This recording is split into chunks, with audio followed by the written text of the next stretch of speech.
Hi, I'm Dave from Priority Bicycles, and I'm here to show you how to build your new Priority 8. Now, before we get started, we always recommend that you either have your bicycle professionally assembled by a bicycle mechanic, or if you choose home assembly, that before you ride your bike, you bring it to a professional bicycle mechanic and have them give it a safety check. Now, let's get started. You'll need a pair of scissors or a sharp knife to cut open the box. Inside your box, you should find your seat and seat post, accessories box, and your complete bike. Now, using your knife or scissors, remove all the protective packaging from the bike. Once you've removed all the protective packaging, you should find your bike, front wheel, front fender, seat and seat post, pedals, a black wrench that won't be necessary for this assembly, 4mm Allen, 5 and 6mm Allen, your 15mm pedal wrench, and a box wrench for fender installation.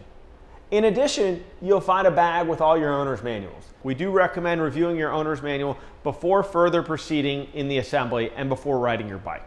Now, using our 5-6mm Allen wrench, let's install our seat post.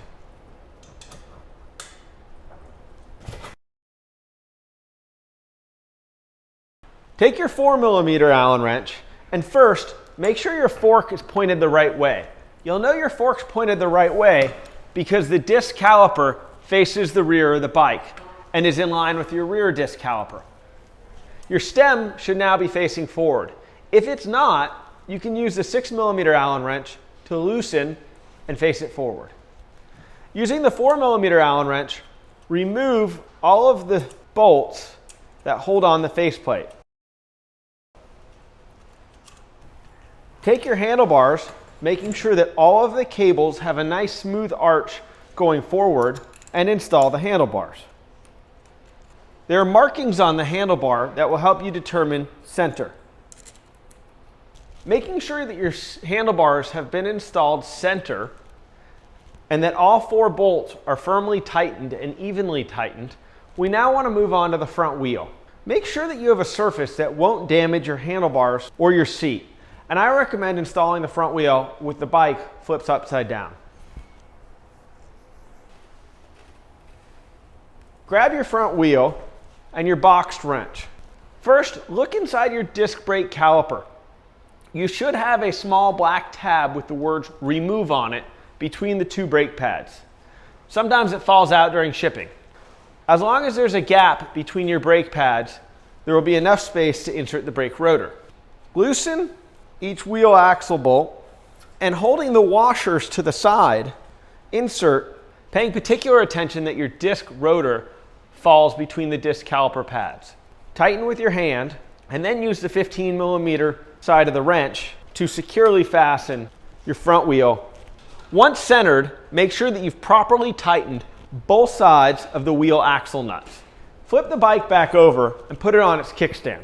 Next, to install your front fender, you'll need your box wrench, your 5/6 wrench, and your 4mm.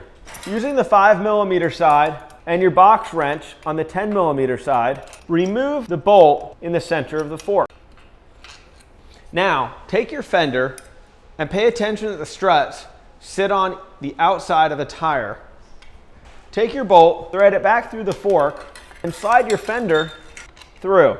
Again, making sure the struts do not get caught inside your spokes. And hand tighten with your fingers. Next, take your box wrench and your 5mm wrench.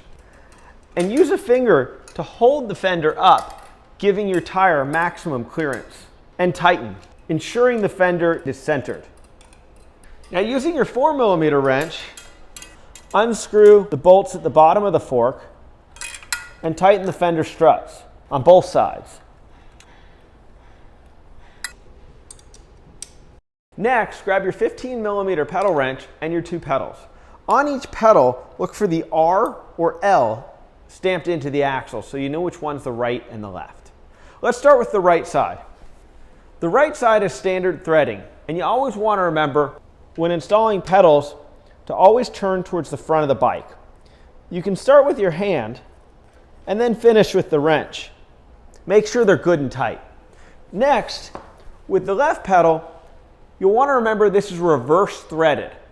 So again, you're going to turn towards the front of the bike, but this time you're turning counterclockwise in order to tighten, which is again reverse threaded.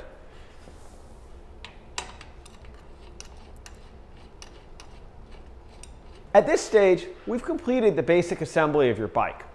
You should be checking every bolt on the bike to make sure that every part is tight. You may find that you need to pull the brake lever several times for the fluid to build up in the line until the brake starts to catch. Spin both wheels and make sure that your fenders don't catch and that your brakes don't rub.